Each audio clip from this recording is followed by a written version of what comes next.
Hi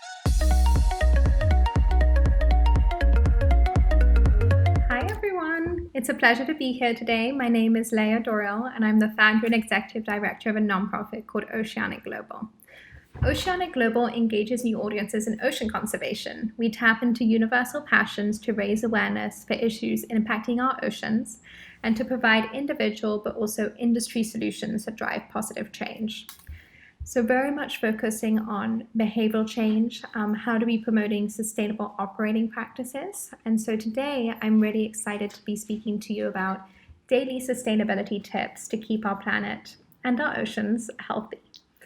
So one of the things to take into consideration during this lockdown period, COVID, and as things start to open up, is that it takes 21 days to actually create a new habit. So whilst we're still indoors, why don't we take this time to make some habits that are in the best interest of our planet too?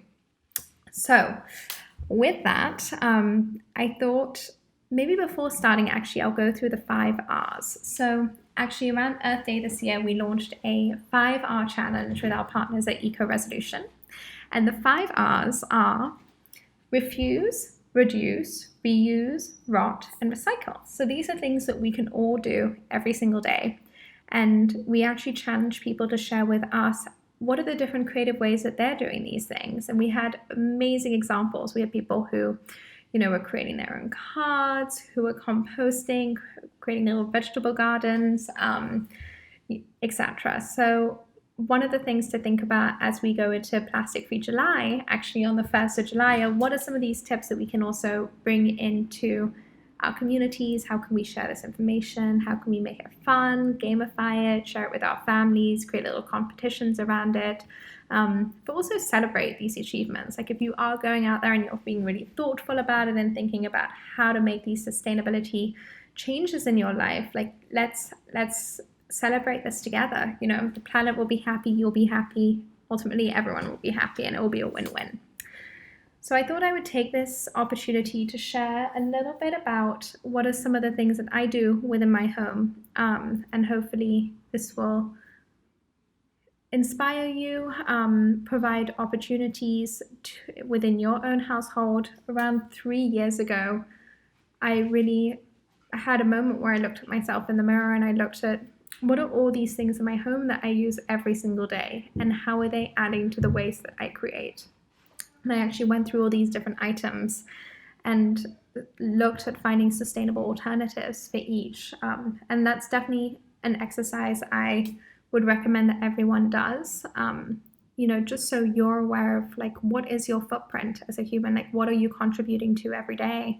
And it's quite a scary experiment at times, but definitely fascinating. And it just shows you the endless possibilities that you can have and how you can drive individual change there too, which is very powerful. But also how once you do that, naturally a ripple effect starts, which is something important to keep in mind with this idea of the collective. So in my house, let me see what I have here. I'm going to start off by sharing mason jars. So this has been a big one for me. Love mason jars. I store everything in it, everything from nuts to dried fruit to grains. When I go to the grocery store, I actually bring mason jars with me, and I'll go to the bulk aisle in a lot of places and actually fill this up, which helps me minimize my plastic packaging and bringing that back into my home. So a big one there. When things were open and I would go and pick up a smoothie or a juice, actually, instead of bringing a reusable cup, a lot of the time I just bring a reusable mason jar, pop in there my reusable straw, and that was it. So recommend having these around. And you can also be creative. So what we do is anytime we have leftover mustard or jam jars or anything along those lines, actually rinse them out, pop them in the dishwasher, and then reuse them. They become little storage units. I make salad dressings in them or use them to store food. So big plus to the mason jars. Another one of my favorites is the slasher bags. So I was finding it really hard to get rid of Ziploc bags. They were this one thing that I was like, oh God, what can we really replace? How can we live without it? And I came across these. They come in different sizes. I've had this for around 3 years. They last amazingly well. And you can put it in your handbag, have little snacks. Anytime I put everything in here, honestly. Anything from tea bags if I'm traveling, because I like to have my English breakfast tea, to, food, to even dog food. So anytime I go somewhere overnight and travel with my dog, actually all the dog food goes into a bigger version of this, as well as her bones and any snacks. So recommend these instead of Ziploc bags. Then beeswax. So something else I was finding hard to eliminate was actually cling film. Americans would say Saran wrap, I think, yes. And so this has been amazing. Anytime I have, that half a lemon hanging out that I don't want to throw away, but I also know that it needs to be covered and preserved, just wrap it in here and pop it in the fridge. Also, anytime I need something to cover something, so for example, let's use my reusable water bottle right now, it's just such an amazing sealing opportunity. So you just pop that on, and there you go, it's sealed, and I put it in the fridge. So definitely recommend investing in this. These can be re-washed and reused as many times too. I think on average they're reused like 30 times. Depending on how you use it, you may get more uses out of it too. Another favorite, as we're talking about storage, is actually, so anytime I was making salads or had leftover pasta, whatever it is, a lot of people can actually use like reusable boxes, and for some reason this has become my best friend. So they come in different sizes. This I pop over a bowl a lot of the time. This is a bit of a larger size. I'm just going to show you actually how it works. It's super easy. You just slide it on top. There you go. And that's it. So really recommend investing in a few of these. Again, had these for a few years, pop them in the laundry, and they're clean again. You'll notice that a lot of what I'm recommending actually is like the packaging, and the reason I'm doing that is I feel like a lot of us are aware of, the single-use straw that we need to eliminate, or the fact that, we need to say no to water bottles, like refill your own, bringing around your own shopping bag. So I'm not really touching upon the more obvious ones, but again, those are all really valid and really important. We actually, on our website, you go to Oceanic.Global, and you scroll all the way down to the bottom. There's a little tab that says Take Action, and if you click on that, it will give you sustainable alternatives, and it looks at what are lifestyle ones. How can you host a sustainable birthday party? All these different things. So if you're looking for a little bit more information, I definitely recommend that you go and check that out. Another favorite is coconut husk sponges. So just another way, again, to minimize waste. It's more sustainable. Sustainable meaning better for the planet, also better for you. And totally love it. I actually found these on Amazon. So it's interesting. The more you start to look for sustainable alternatives, definitely check out where you're already shopping and see like what are they offering. You'd be surprised how many more places are starting to really, carry more sustainable lines. And one of my favorite shops I just want to give a quick shout out to is a shop called Package Free. So they're actually based in Brooklyn, and they offer sustainable alternatives to nearly anything that you could buy. So if you're looking for a reusable razor to, what did I buy there recently? I recently bought sustainable hair ties, but also they have anything from like a kitchen perspective to anything you may need from a toiletries, etc. Definitely check them out. Okay, so that's kind of it on the kitchen front. I've also, personally, from being stuck indoors for so long, I've been going to the park every evening when I can and walking my dog, and one of the things that I do there is try and bring some food, or I'll go and have a socially distanced picnic with some friends. And so we typically bring a lot of just, different materials, like fiber-based materials for plates and utensils. So I'm blanking on the name of this, but this is actually a leaf that's been pressed into a plate, and this is great because it biodegrades really easily. So you can just put this in normal trash, it will compost. If you do have composting, even better, love that. But yes, then utensils, so just wooden utensils there. Again, you can have bamboo ones. If you want to be 100% sustainable, you can bring your own ones and bring them home and wash them. And I'm not going to go into composting too much today, as that's a whole other kind of realm, but that is one of our R's when you're talking about rot. And composting is amazing. One of the things that I'm based in New York, and at times we haven't been able to compost during COVID because it was actually shut down for a period. And so what I was doing is I was storing everything in my freezer. And so in my freezer, I've done two different parts. One is I have one of these, basically just like a metal bowl, and I just put all the vegetables in and freeze it. And then when it's ready, I'll put that into a potato starch trash bag and then drop that off at my farmer's market. Or I'll just put it in a potato starch trash bag, which you can actually also order on Amazon, and drop that off at your farmer's market. It's like my computer is running out.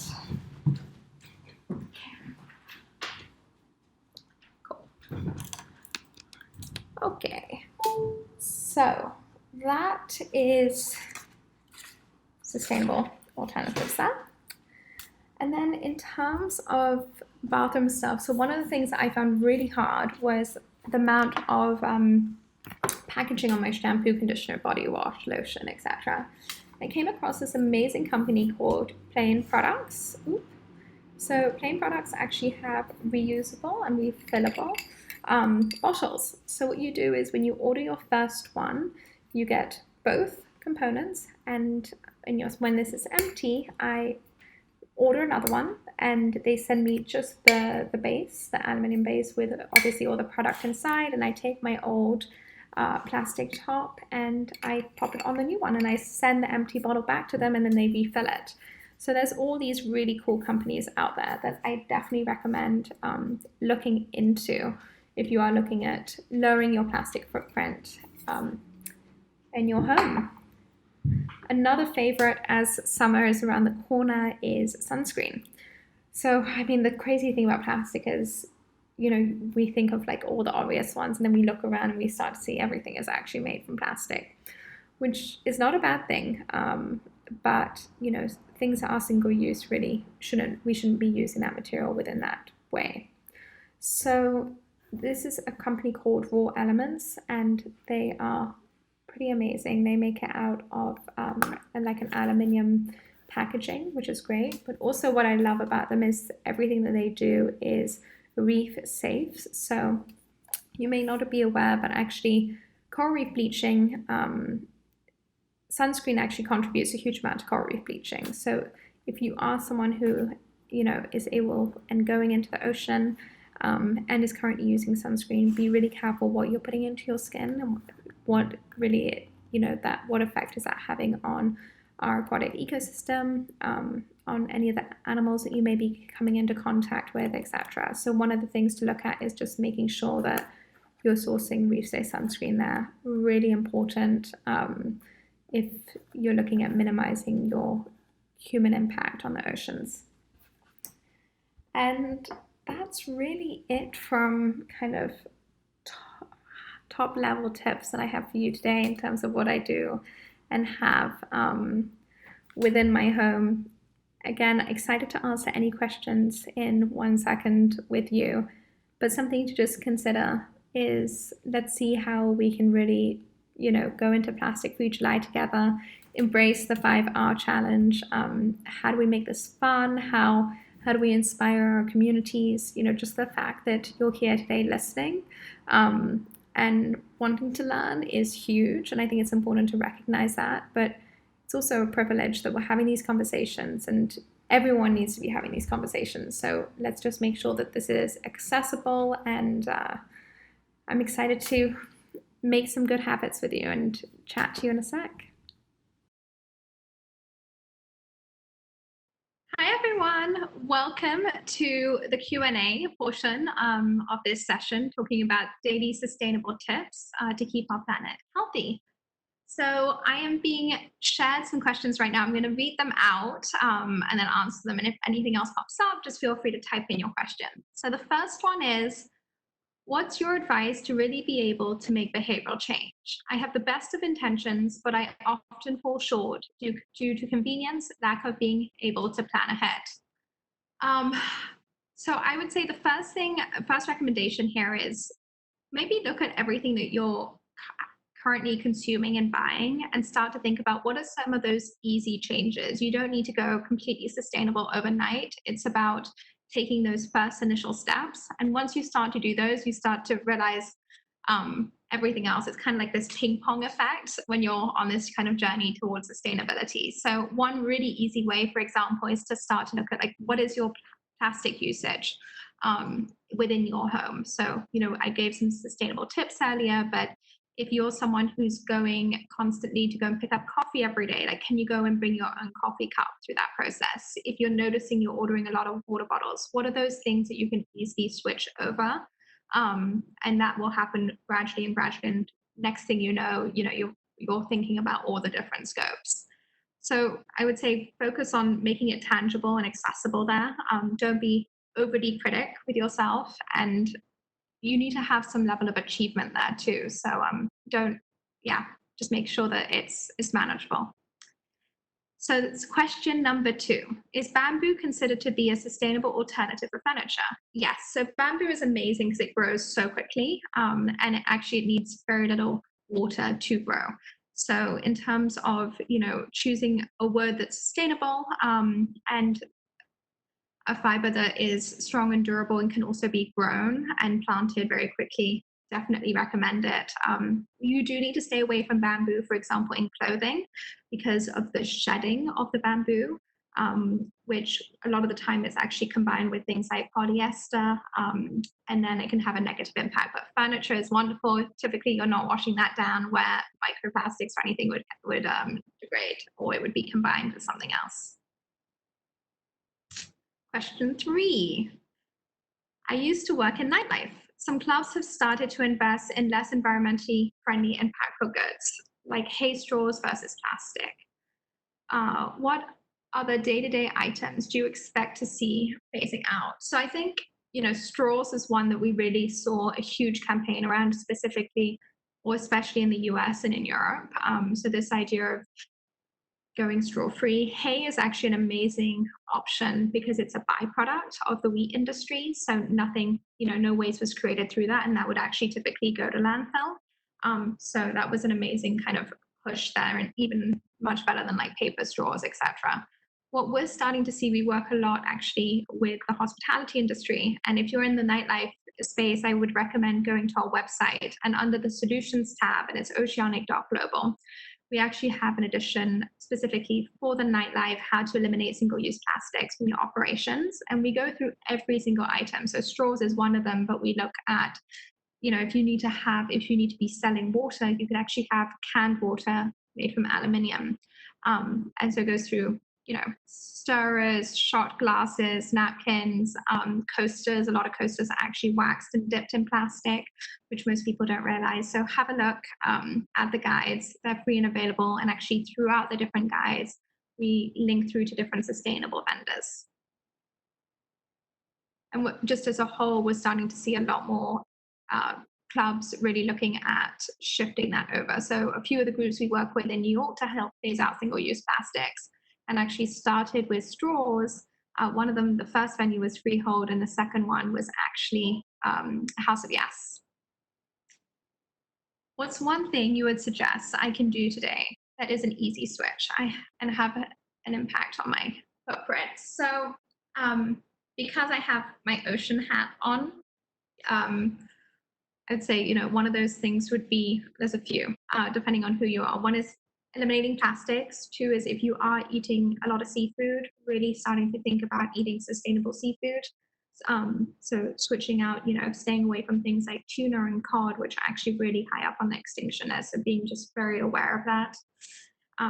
If you are someone that has a very heavy meat diet, starting to incorporate more plant-based foods, another good thing to do is look at like what is your carbon footprint. So what are certain things that you could be switching over? Is that could you, if you have a fan in your home, could you switch that on instead of putting on the AC all the time? Could you switch your light bulbs?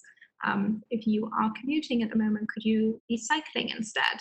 So there's all these little things, but really what we like to do is look at solutions at the intersection between oceans and climate change. And there's actually a lot of overlap between the two. So many questions. Okay. From big brands, what are the most sustainable companies that others should model after? I think it's important for people to know which brands care about the planet. Yeah, so this is a really interesting one. It's been amazing to see how many brands are really looking at engaging in sustainability, but also we need to be really cautious that they're not just making these big sustainable um, commitments or kind of, you know, pushing it out there and not actually following through. So we are seeing sadly a lot of greenwashing within the space. A few brands are really kind of pioneering it.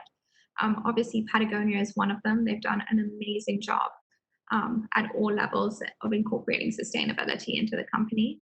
Another one actually is Puma. Puma is one of the most sustainable sports brands out there. So actually, they were one of the first companies in the world to have an environmental P&L, which means that they take the environment and sustainability, they put that into their balance sheets and they have a number attached to that. So they calculate, you know, the amount of electricity that's used in the factory all across the supply chain, from energy, water, what is an environmental human impact, etc. So that's an amazing brand to look at. We're seeing a lot more brands like Package Free pop up, which is super cool. Allbirds. I would, in every sector, there's a sustainable alternative that's coming out. So definitely go and check that out.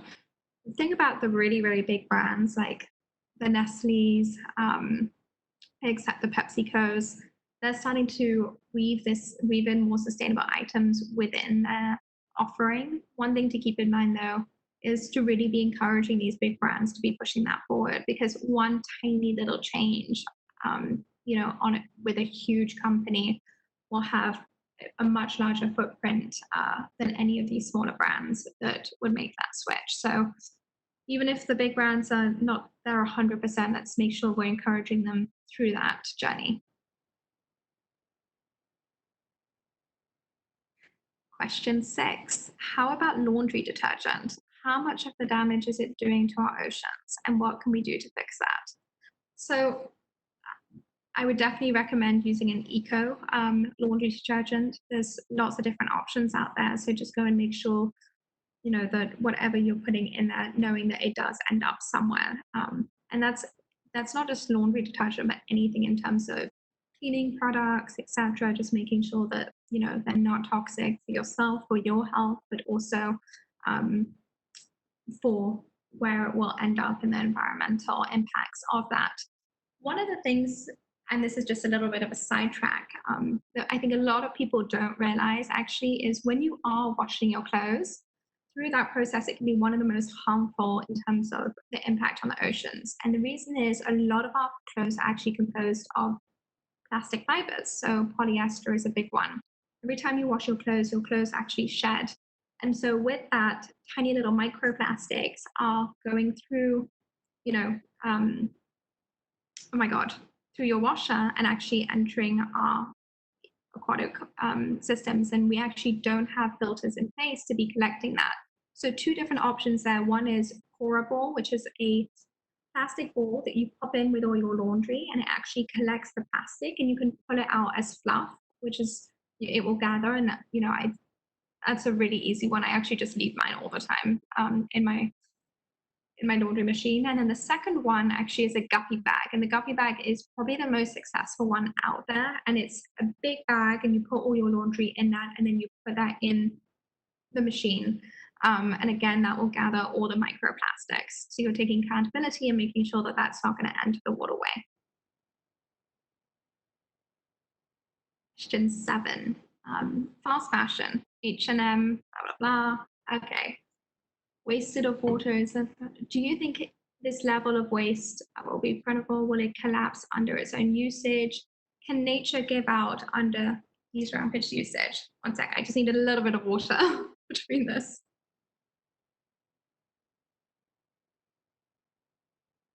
So, H&M is an interesting one. So, I mean, fast fashion is obviously hugely polluting on the environment from a consumption standpoint, the amount of water, energy, dyes, everything that goes into it. Anytime you're looking at making something cheap and not long term, and that's extremely price sensitive, a lot of the time it will have a negative impact, sadly. H&M has really been pushing, so we're starting to see a lot of these big brands really trying to take accountability and changing it.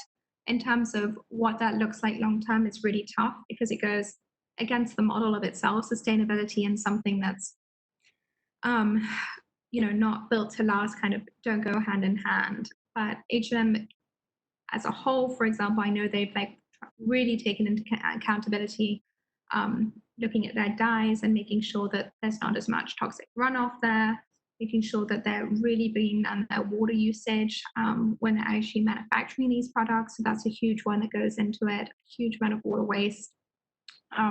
They have a great give back program. So actually you can drop off all your leftover clothes, they take other brands in, and then they're actually producing clothes out of that. So I think a lot of the fast fashion industry realize that things are going to have to change, and they're looking for ways to do that and to be more sustainable. But ultimately, if you're looking at really being truly sustainable, that you're going to have to, there's a middle ground between it, because in terms of that, the ideas and the base of it, there's a conflict. Question 8. Does Oceanic know has researched the reasons of the increasing presence of sargassum in the Caribbean in the last years? We haven't. So we work with a few different groups that have. One that I really recommend is a group called Coral Restore. They've done a lot of work in Mexico actually around this, so definitely go and check it out. Another group that's done a lot of cleanup around this actually in the US is a group called Force Blue. But I don't want to speak too much on the behalf of that and the impact in the Caribbean, as it's not something that I'm hugely familiar with in that region. Do you have any tips for people on where they can volunteer for beach cleanups? Yes, so there's a lot of different groups that host beach cleanups. One that I would definitely recommend is check out Surf Rider. They host beach cleanups across the US. Another group is Four Oceans. They do amazing beach cleanups, and they really kind of make it fun and gamify the whole process. They have community-based beach cleanups, and then they also do impact cleanups there. And then check out what's available in your different regions. So for example, if you're out in LA, San Francisco, there's Heal the Bay. Each different area has different groups. Facebook is actually a great way to go and find what different cleanups are in your area, but also looking at what local nonprofits are out there, reaching out to the parks departments. So a lot of different parks departments will actually be hosting regular cleanups, etc. Is some fish more sustainable than others? Which fish is considered the most sustainable? So the most sustainable fish is actually a fish called lionfish. So that's an invasive species. So one of the things that I do is definitely recommend downloading a guide called the Monterey Bay Aquarium and a Seafood Watch app. So it's an app that's on your phone. And what you do is anytime you're in a restaurant or you're looking at ordering something, you just type in the name, whatever it's on the menu. You can ask, your waiter in terms of where that fish came from, and it will let you know in terms of which category it's in, and it's split into 3 different categories. And if it is in the no eat zone, hence on the endangered list or close to the extinction list, etc., it will actually have a sustainable recommendation for you. So check that out. Great. Well, thank you so much for having me. If you have any other questions, feel free to reach out at oceanic.global on Instagram, on Facebook. We also have a lot more resources on our website, which is oceanic.global. And at the bottom of the page, there's a take action link if you're looking for individual tips to bring into your own lifestyle. Thank you. Bye.